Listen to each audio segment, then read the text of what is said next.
Парагледарството представува слобода.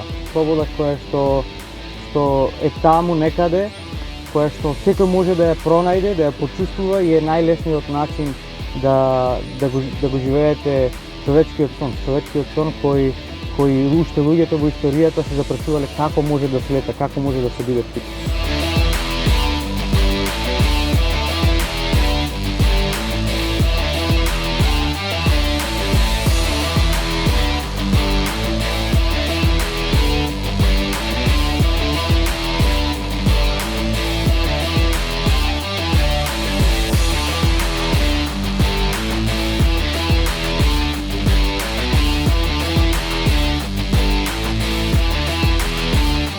2019 година беше една од моите најуспешни години во параглайдингот, кога на откупно 12 надпревари на кои сум учествувал сум освоил 10 подиум. Во оваа година, благодарение на сите мои достигнати резултати, го достигнав и второто место на светската ранглиста. За среќа, сите овие надпревари беа во нашата блиска околина, тука на Балканот и во Европа. Додека пак немав можност да учествувам на оние надпревари кои се одржуваат надвор од Европа, на другите континенти, а со тоа и не добив поени за да можам да го достигнам самиот врв на светската ранглиста.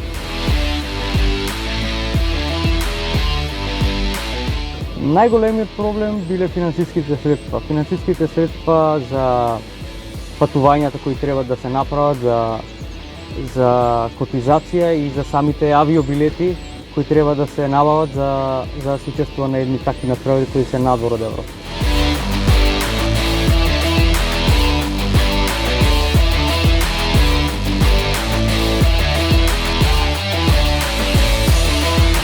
За еден спортист да може да екзистира и на долгорочен план, потребни се поголеми финансиски средства.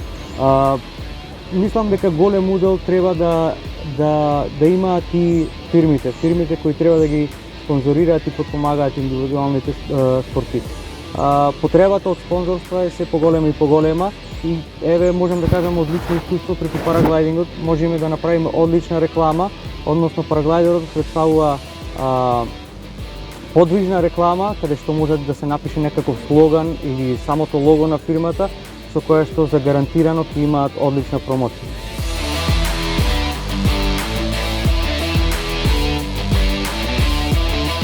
Крушево во последниве години стана една од познатите параглайдинг светски дестинации, каде што секоја година се поголем и поголем број на параглайдеристи пилоти доаѓаат и ги уживаат убавините на Пелагонија.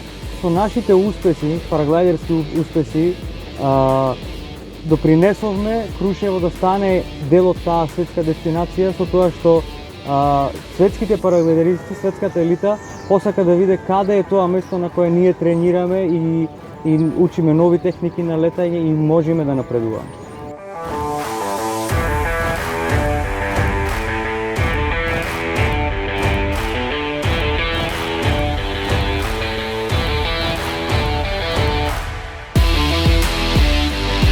Уште на 9 годишна возраст имав можност за прв пат да го направам својот самостоен лет. Самостоен лет кој траеше околу 10 на 15 секунди од школски терен со присуство на инструктор.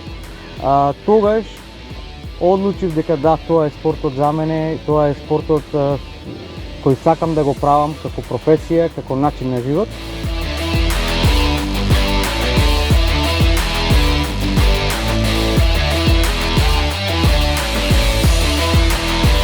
Македонија може да се пофали со исклучиво добри и успешни индивидуални спортисти кои со самите своји успеси, со самото тоа што се натпреваруваат низ светот, прават и една позитивна и добра промоција на нашата земја, кои што издигаат самата земја на едно повисоко ниво во таа светска спортска насока.